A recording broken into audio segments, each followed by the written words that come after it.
بتزمت ولدو متيولو تنسو بعجب متقبلو هاي بتزردو زفلتو مرحبا بالحان مساء ويلكم فيلكومن بنفينوتو نبلو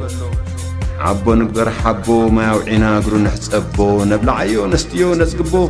نمامكو قابن دربو نسنيو نخببو بتروبا بتقبو مسعبيخ عجبو يمهار يزنعيو ينببو تبهلي تاريخ عدبو عدرخا نبلو نلابو عدرخا أحلفكا غيتهبو نحلاف مقدي نودبو سلام كميت أنحكم كبرات تخاتاتلتنا أب جرمن أب منغو كتماتات كلنن دوزلدورفن أب اتركب نشتي دورماغن استبهلت عدي رئيس حدود 14 عامت إيرتراوي ترخيبوس أب جرمن عبي مزارب أرست خوينو كأني نيرو حكمناوي مرمرا خمز الرقاقتو يسيف بخارا بزبز حموقاتيو هيو تحاليفو نتقابن كمرمرو تصانحو أكالات كا نيسيف كاتيلو كخوني خيليو زبالو سب حد ود 12 عامت قلعة خمس خونه أفليت أمالو تاغس شبيغل استبهلت عباي جرمناويت غازيتا خمس صبصبتو طرطور ود 12 عامتن مواتي ود 14 عامتن نحد حدوم متقጫ نيروم كخوني خيليو اتود 12 عامت قلعة ناي بمزانوي تداهيله وي تدندينه زبل سمعيتات نيرو اتقبن بعاليتنت استفصمه خمس خونه زرقاقص كالا حبريتا يلن እቲ ከም ጥርጥር ስሙ ዝለዓል ዘሎ ቆልዓ ቅድሚ ሕጂ ዝፈጸሞ ብፖሊስ ተመዝገበ ሕሉፍ ታሪኽ የብሎን ሬሳ የሴፍ ኣብ ዝሓለፈ መወዳእታ ጥሪ 2026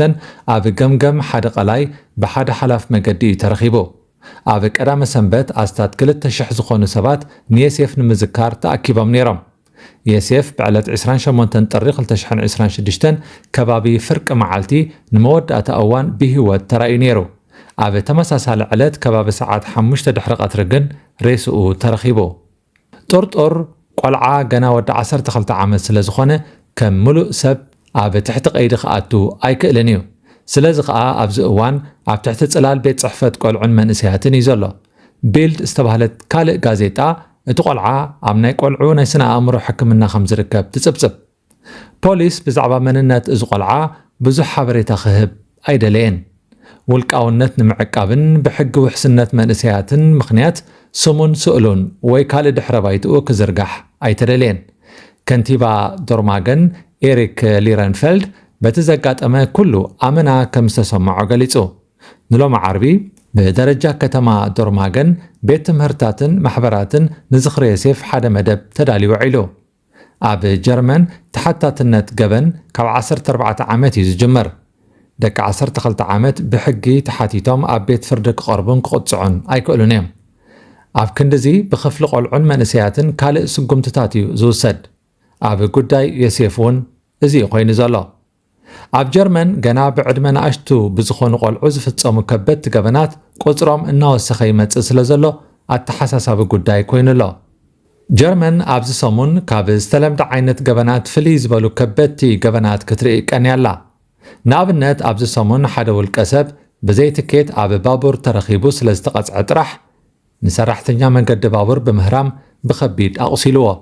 ህሩም ሰራሕተኛ ብማህረምቲ ጥራሕ ኣይሓለፈሉን ናብ ሕክምና ምስ ከደ ዓሪፉ እዚ ዜና እዚ ንመላእ ጀርመን ዘሰንበደ ሕማቕ ዜና ሎሚ ቀነ ነይሩ ነዚ ገበን ዝፈጸመ ወዲ 26 ዓመት ግሪኻዊ ኮይኑ ኣብ ጀርመን ኣድራሻ ኣይነበሮን مواتي سرحتنيا بابور كا ود 36 عامت نيرو اتود 26 عامت اب رؤسو مسحرمو كم زودقن بزتغبرلو قداماي رديت بهيوت كترف كم زي كالن كا تحبيرو معاس زطرح لو مقنه حد ود 10 عامت اب كتما كلن مسابون افقاريتون اب حد صنبل امسيو نغزا اب زخدلو كباب ساعات 1:45 دقائقن اوبر تاكسي صوع اغاطامي حنت كال مكينه اب طقو دو مسبلت እታዝ ጠለባ ታክሲ መሲላቶ ከኣቱ ይጽዕር ነታ መኪና ሓንቲ ጓል ኣንስተይቲ ኣትዝውራ ነይራ ምስኣ ከዓ ኣፍቃሪኣ ነይሩ እቲ ኣፍቃሪ ብጌጋ ንኣፍቃሪቱ ዝደለየ ሰብ መሲልዎ ኣብ ልዕሊ እቲ ብጌጋ ናብታ መኪና ከኣቱ ዝፈተነ ወዲ 20 ዓመት ከቢድ ማህረምቲ ይፍጽም በዚ ከዓ እቲ ግዳይ ኣብ ቅድሚ ኣቡኡን ኣፍቃሪቱን ህይወቱ ክሓልፍ ኮይኑ እዚ ኩሉ ፍልይ ዝበለ ገበናት ሎሚ ቅነ ዝተፈጸመ እዩ ኣብ መስትያት ቤትና ከም ዝተኸታተልኩሞ ኣብ ወርሒ ጥሪ ናይዚ ዓመት እውን ሓደ ኤርትራዊ ብኻራ ንሰለስተ ሰራሕተኛታት ኤሌክትሮኒክስ ኣብ ስራሕ እንከለዉ ኣብ ከተማ ኡልም መጥቃዕቲ ኣብፂሕሎም ነይሩ። ኣብ ወርሒ ሕዳር ሓንቲ ኤርትራዊት ተቐቲላስ ክፋል ኣካላታ ኣብ በበይኑ ቦታታት ተደርቢዩ ተረኺቡ ነይሩ። እቲ ገበናት ገሊኡ ትርጉም ዘይህብ፣ ገሊኡ ኣዝዩ ጨካን፣ ገሊኡ ከዓ ዕላምኡ ዘይርዳእካ እዩ። እዚ ኩሉ ኣጋጢሙ ናብ ናይ ዮሴፍ ጉዳይ እውን በፂሕና። እቲ ንቕትለት ዮሴፍ ኣሰንባዲ ዝገብሮ ጡርጡር ገና ወዲ 12 ዓመት ቆልዓ ምዃኑ እዩ። ኣብ ሒዝናዮ ዘለና መዋእል ቆልዑ ብዝተፈላለዩ ምኽንያታት ናብ ገበናት ክኣትዉ ይረኣዩ። እዚ ካብ ዝውዕልዎ ከባብን ካብ ንመፃወቲ ዝጥቀመሉ ከም ናይ ቅትለት ጌም ዝምንጩ ከም ዝኾነ እውን ክኢላታት ይሕብሩ። ኣብ ዝመሃረሉ ቤት ትምህርትታት ብምኻድ መጥቃዕቲ ዝፍጽሙ መንእሰያት ንኣእዛና ሓደስቲ ይኮኑን። ናብ ካልእ ዓለማዊ ዜና ምስ እንሰጋገር ክቡራት ተኸታተልትና ሓደ ላዕለዋይ ሩስያዊ ጀነራል ብዝተተኮሰሉ ሓያሎ ጠያይቲ ቆሲሉ ኣሎ። ሌተናል ጀነራል ቭላድሚር ኣሌክሴቭ ድሕሪ ዝተኻየደሉ መጥቃዕቲ ናብ ሆስፒታል ከም ዝተወስደ ሰብ መዚ ሩስያ ኣረጋጊጾም። እቲ ኣብ ርእሰ ከተማ ሞስኮ ዝተፈጸመ መጥቃዕቲ ብዩክሬን ዝተኻየደ ምዃኑ ሰበስልጣን እታ ሃገር ከሲሶም ኣለዉ። ናይቲ መጥቃዕቲ ሓላፍነት ዝወሰደ ኣካል ግን ዛጊት የለን። እቲ ጀነራል ኣብ ክፍሊ ወተሃደራዊ ስለያ ብኻልኣይ ደረጃ ዝስራዕ ምዃኑ ይፍለጥ። ኣብ ዝቐረባ ዓመታት ሓያለ ላዕለዎት ጀነራላት ብተመሳሳሊ ኣገባብ ኣብ ሞስኮ ከም ዝተቐትሉ ይዝከር።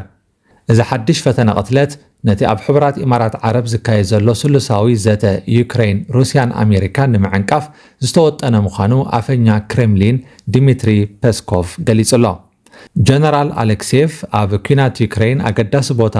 ዘለዎ ኣዛዚ ኮይኑ ኣብ ኩናት ሕድሕድ ሶርያ ብዝገበሮ ኣበርክቶ ናይ ጅግና ኒሻን ዝወሰደ እዩ። እዚ ከምዚ ኢሉ እንከሎ ኣብ ፓኪስታን ብዝተፈጸመ መጥቃዕቲ ብውሕዱ 31 ሰባት ከም ዝተቐትሉ ሰብ መዚ ፓኪስታን ሓቢሮም። እቲ ሎሚ ዓርቢ ኣብ ርእሰ ከተማ ኢስላማባድ ዝተፈጸመ መጥቃዕቲ ብዙሓት ሰዓብቲ ሽዓ እስላም ኣብ መስጊድ ኣብ ዝጽልይሉ ዝነበሩ እዋን እዩ ኣጋጢሙ።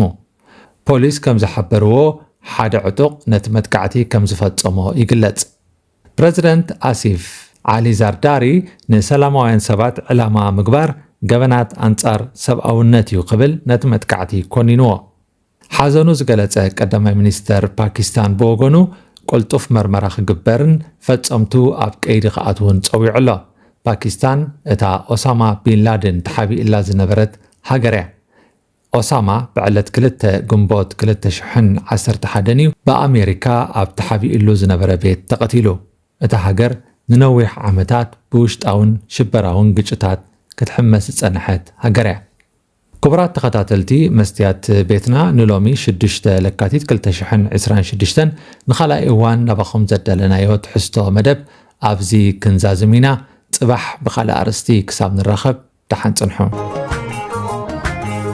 መስትያት ቤትና መስትያት ቤትና ንሓቀኛ ምስሊ ኤርትራ ንምንጽብራቕ ዝተፈላለየ ጽሑፋት ተንቀሳቐሲ ምስልታትን ቃለ መሕትታትን ሒዛ بذكرها كبر أب إنها ترى الوقت تقرب مدبيا كفوت لساني من يزعج وني هاي سجدن علي عبطاقوت ملاخي قطاوخ يبقنا مسلي فتحي